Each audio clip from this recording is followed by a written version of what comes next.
Hello everyone and welcome to Flosstube number 29. Hello everyone, my name is Lizzie. This is a channel about cross stitch and there is a cricket out my window right now on the outside that I really hope you can't hear. Yeah, so let's go ahead and jump in. I have a lot to show you today. I have 8 fully finished items, which is really exciting. 2 new starts, I have some WIPs, and then I want to go through my Christmas and July plans with you. I also add some fabric and I'm just gonna randomly show you as well. So let's go ahead and jump in because there is a lot to get to today. Grab a drink, grab your stitchy project, and settle in. All right. My first fully finished, the first 3 are framed fully finishes. So this is Midnights by Frizzy Lizzy Stitches. And I stitched this, I started it in April 2024. And here is my finish.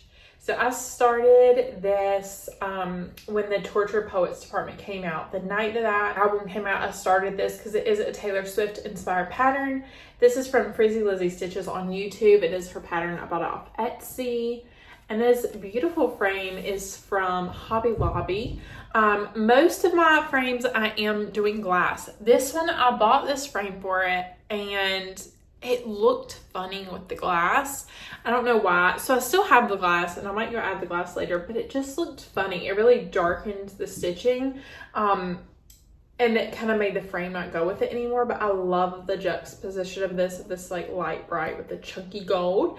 I stitched this one on 32 count Peaceful Purple 2/2. And it's just so pretty, using all the called for flosses. And then I did the same thing on this one that I've done on my other ones. I'll put the name of the pattern and any details about when I stitched it and fabric and things on the back. Okay, next fully finished is also a framed piece, and here it is. This one does have glass. This is MG Rose 1890 by Crafty MJC. I have recently finished this one. You can see my notebook at the bottom of all my notes. This one is a little glary. It did kind of cut off a little bit of that border, which sucks, but it's okay. I like that I can see a little bit peeking through. It's okay. It really doesn't really bother me. This is a true 5x7 frame, and the color was too perfect to do another one. I did order the one, I think 2 or 3 videos ago. I finished this and I ordered the velvet one.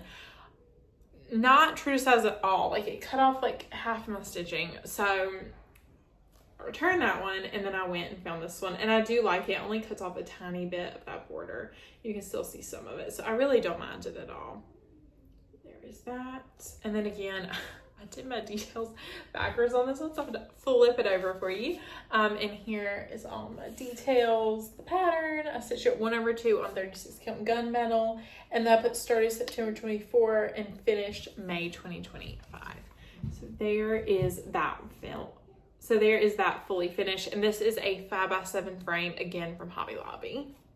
All right. The last one. Actually, I'm going to show you my other small ones and then I'm going to go into the big one because it's very exciting. So these are my Prairie Schooler 12 Days of Christmas ornaments and I have fully finished the rest of them. So I'm going to show them to you in order. We have day 8. All of these are stitched on the same fabric. It's 18 count Rustico, and I did change all of these reds as well. So the bright red I changed to 817, and the dark red, which you can see in his hat there, I changed to 815. So that is a color change that I made throughout all of them. Here is day 9, and that still has a little glue gun string on it. Okay, pull that off later. There is day 9. We have day 10, one of my favorites. Love that one. Day 11. And finally, day 12. And I am going to have a finishing tutorial up for these in Christmas and July. I just thought it would be fun to do. And I really do like the finish on these. I think they're super cute. And now the rest are in my Christmas box. But now I have a full set of 12 of those, which is really exciting. All right. And then last fully finished is a big one. If you have seen any of my videos from last year, then you will see me stitching this. This is the Deadly Aquarium by Lola Crow cross stitch, and it is framed. like there's like a glare. It doesn't glare. People say, oh, it doesn't glare in person. I've never really believed that. And it really doesn't glare hardly in person at all. Unless you just like shine a light directly at it. But it's so beautiful. I love this. I'm going to show you the ring light for a minute because I want to showcase this frame. But you can see it's kind of a little bit rustic, distressed wood. And the reason why I picked this one, because I had a black one in my car. And I was like, oh, I'm going to get that one. Because I had a few that were the right size. What is the best way to put it? I'm gonna have to hold it like that. So I had a few that were the right size, and I went with this one because I like the wood look because it reminded me of driftwood, and it really pulled out the brown in those columns there and on those little signs. And I'm obsessed with it. I mean, it's just like perfect size. Can you imagine that on the wall? I'm so excited about this. Oh my gosh. I'm just gonna look. Another close up. I stitched this on 36 count Nessie using all the called for flosses. I stitched it 1/2, and this is my proudest finish to date. So I'm super excited about this. Let me turn my ring light off for a minute. All right, it might be a little bit darker, but hopefully you'll be able to see it a little bit better. The ring light. If it is a little bit darker.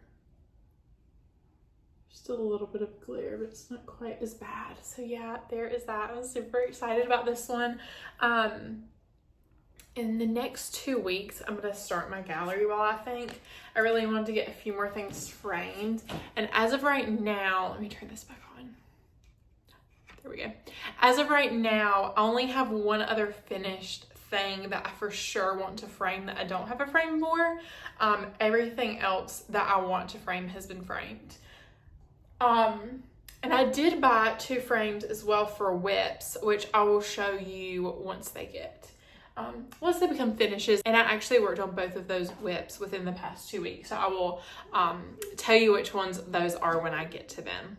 And I did want to mention with showing those frames that I did not use spacers for those. I have some spacers ordered for Amazon. I had a couple people comment on my last framing video because I said I didn't like how it smushed the stitches sometimes.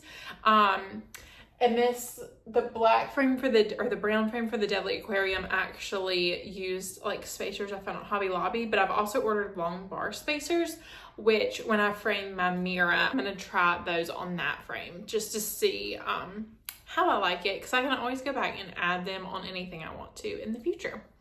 All right, now let's get into what I've stitched on the past 2 weeks.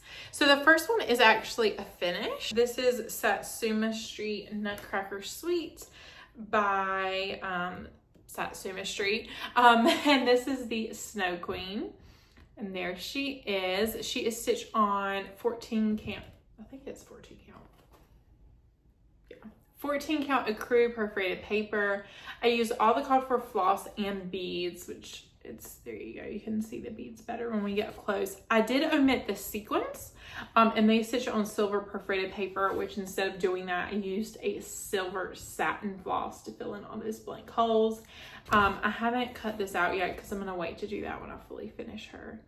Here's a close-up so you can see some of the beads. I'm gonna give it some movement. You can see there's beads here. That was supposed to be like a snowflake sequin, and I don't know, I just thought it would look fine with just beads, and I didn't have any sequins.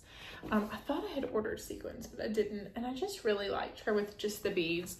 If I did the beads and didn't like it, then I was just gonna order the sequins and frog the beads I put in, but I do really like it. Only a few spots had sequins, but yeah, I think that's really pretty. So I finished that one.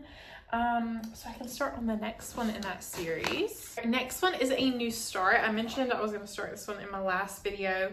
This is this is ink circles, assembly required, and I stitched this for the hashtag spooky summer sale that Sully Stitches put on, and here is my current progress.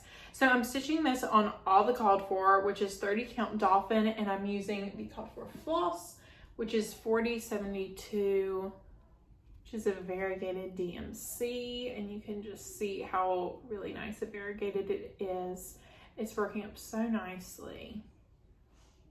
So I'm over halfway done.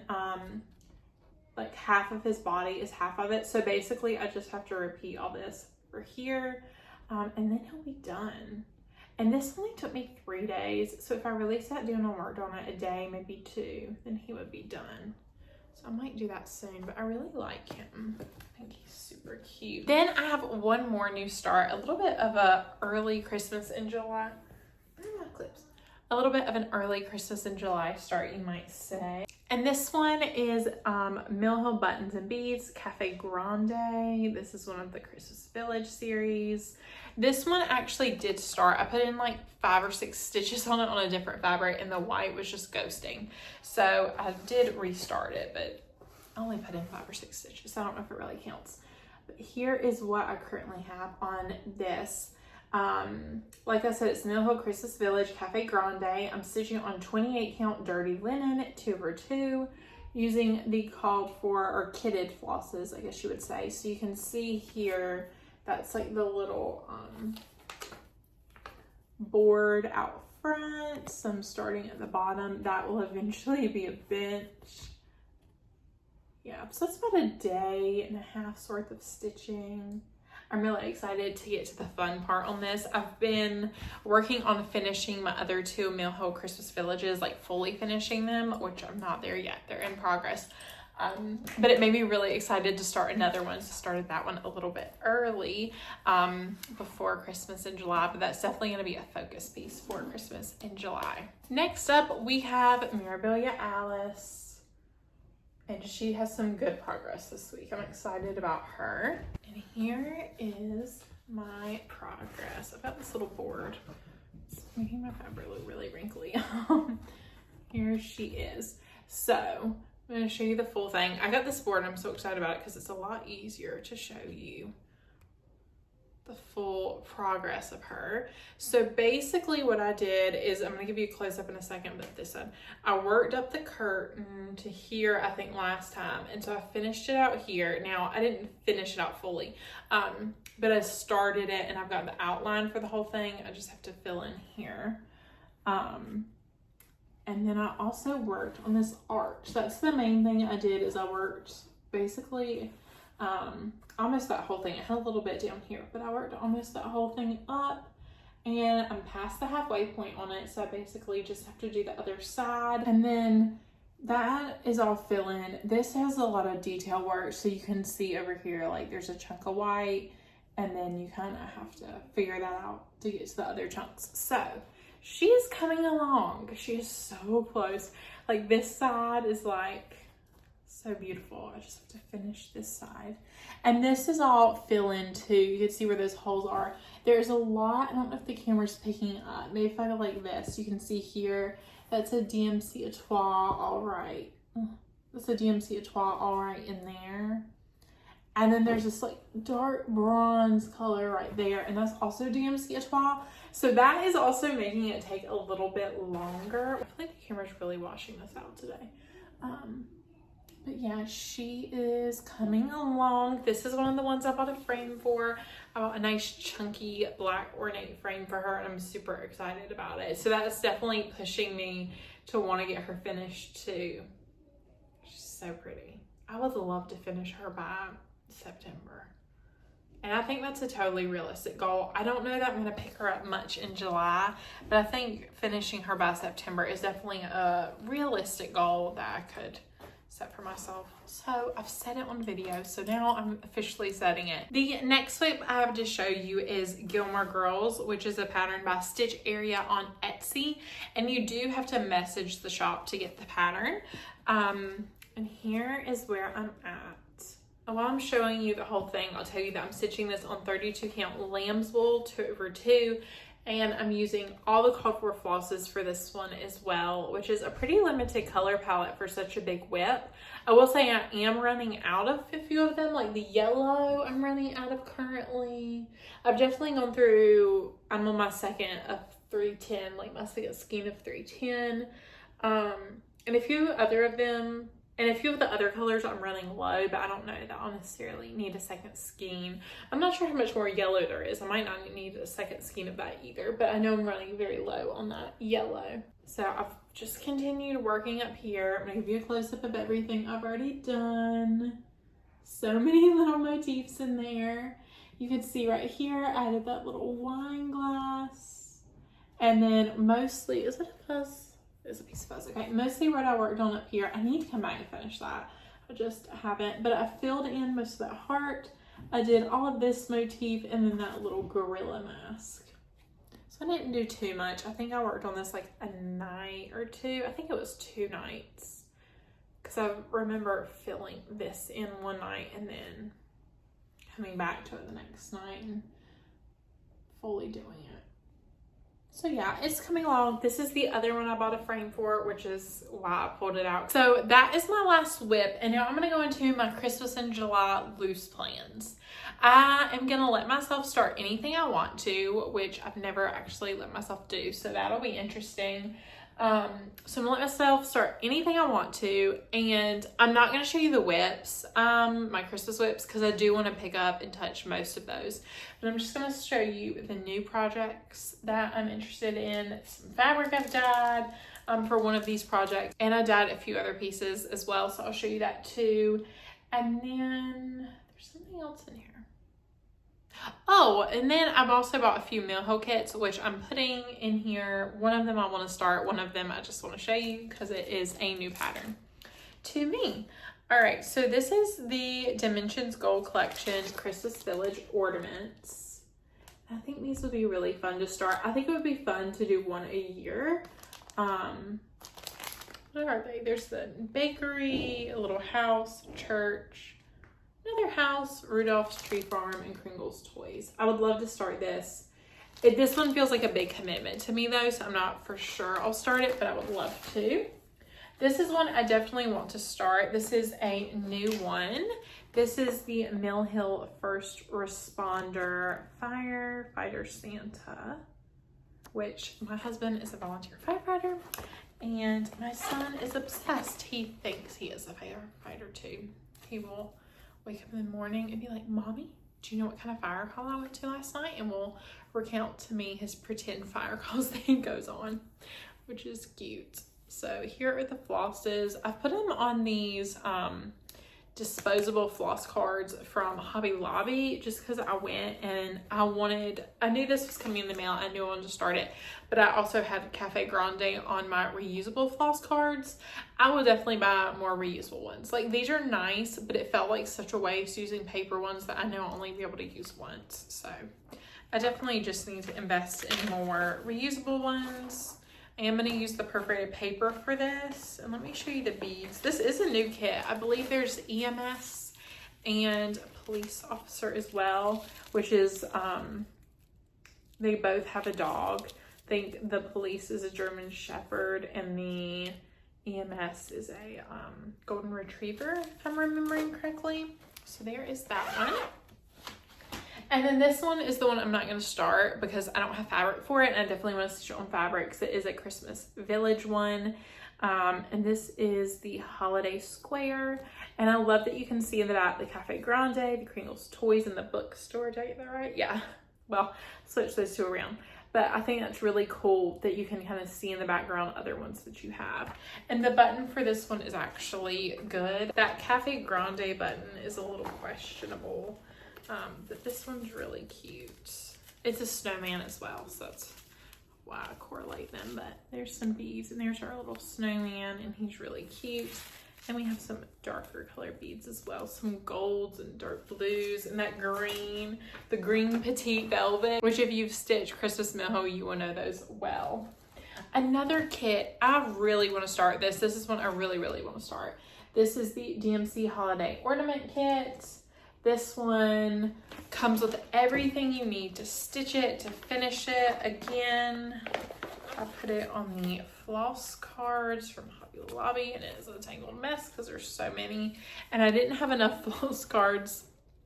So what I did is I punched a little hole and then just wrote it beside it for a lot of these. There's so many flosses for this one. see all those there. But it comes with all the finishing materials. There's these little charms that go at the bottom. That one says DMC. I don't know that I'll put on the one that says DMC, honestly.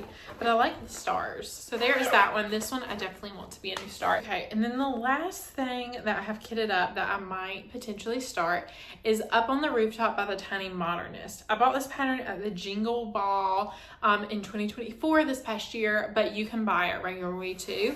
And I'll put a picture up on the screen because it is a PDF. But I didn't know what fabric I wanted to use, and so I dyed a piece for myself, and I actually really, really like it. It is a little bit more yellow in person than it is on camera. That's not giving it true. This is pretty true. It's just a little bit more yellow. So what I did is I took RIT dye and I did a little bit of yellow and I did a little bit of tan, and yeah, I scrunched it up, and I did it like 3 or 4 times. It took a while. It is a little bit darker than that though. Like when I hold it close, it is a little bit darker. But yeah, I really like this. This is just a 25 count base that I got from Hobby Lobby. I had in my stash. And then while I was pulling this out, so that's the last one that I have kitted up, pulled out to start, which I think will look good. There's a few like oranges and golds in here that I was iffy about, but I do think it's gonna look good because the majority of it is brighter colors. Yeah, so I'm really excited about that. I'm very proud of myself for dyeing this. Now let me show you the piece I'm not so proud of that I kind of saved, but was supposed to look like that in the beginning, okay? So this is my first piece that I dyed to look like that, and it did not turn out well. So what I did is I was like, okay, that one I did tan dye and yellow dye, but I had them in separate containers and added them to the fabric.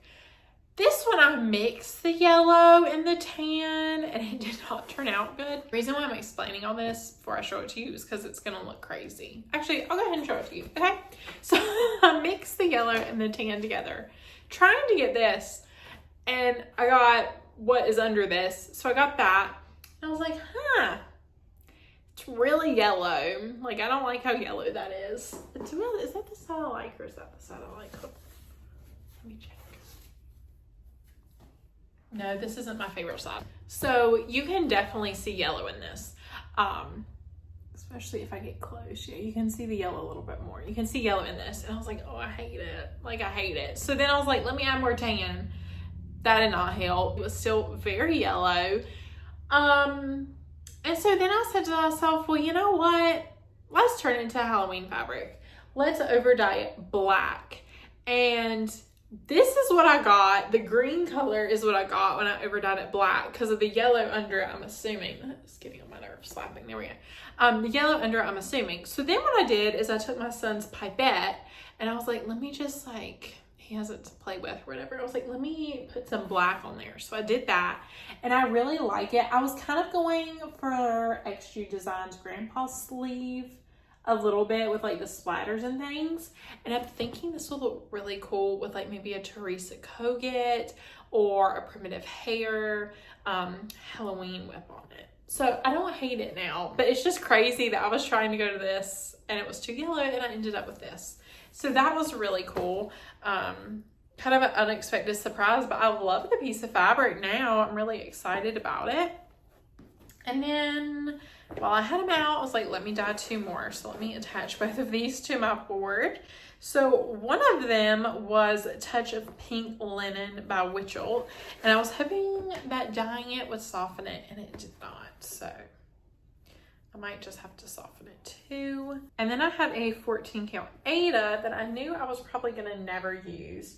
I bought it because we were going on vacation and I stitched a small on it, and yeah.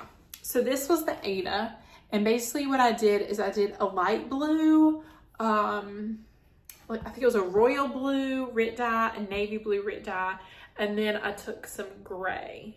And I think it's really pretty, and it's also shrunk it down, probably somewhere between a 16 and an 18 count. So yeah, again, it'd be really pretty for a Halloween stitch. We'll take that one off. And then this is the touch of pink. So this one, all I did was add tan to it. And it made like, to me, this is like a cappuccino color. It is showing out way darker on camera. There we go. That's more true. And I wanted it to be very mottled. So I achieved that. I definitely want to soften it though. So now what I'm going to do is take it and put a little bit of hot water in Dawn and soften it a little bit. So it won't be, because it's still very like crunchy with Jolt. And the back of this one is super pretty too. Some of them definitely I have a favorite side. This one I don't. That one's a little bit more very clear blotches, where this one's a little bit more marbled. So I'll probably use this side. Don't know what I'm going to use that for, but I really liked it, and I had so much fun dyeing fabric that I went on 1 2 3 Stitch that night. I was like, I need to order a big cut of fabric, and I stopped myself because I'm like, you don't have anything you need fabric for right this second. Just take a step back. Like this one was very purposeful, and then I just played with the rest with fabric I had in my stash. I love the way this turned out. I'm super excited about this. This is like the perfect color, exactly what I wanted. So yeah, it took some trial and error, but we got there. All right, and yeah, that is all. I'm really excited for Christmas in July. I'm just gonna let myself start anything I want to, work on my Christmas whips, and just enjoy my stitching. I do want to try, besides my patriotic piece, I do want to try to only work on Christmas whips in July, because I feel like in December I do get Christmas stitching done, but not as much because it's such a busy month. So I feel like I made really good progress on my Christmas whips last July, and I want to do that again this year. Other one I might start is from the Satsuma Street Nutcracker Suite, the one I showed you the Snow Queen done from. I might start the Harlequin Nutcracker, I believe is the name of him. I might start him as well. And yeah, so, only thing I have for personal life updates that I really want to tell you, it's very small, but it's very exciting. So we planted pumpkin seeds Father's Day weekend, I believe. And we just planted the seeds. I followed all the directions on the packet. I was like, these probably aren't gonna sprout. Like, I'm just gonna, you know, hope for the best, but they're probably not gonna sprout. And they did, and they're flowering. They're leafing. They don't have any flowers on them, but they're leafing.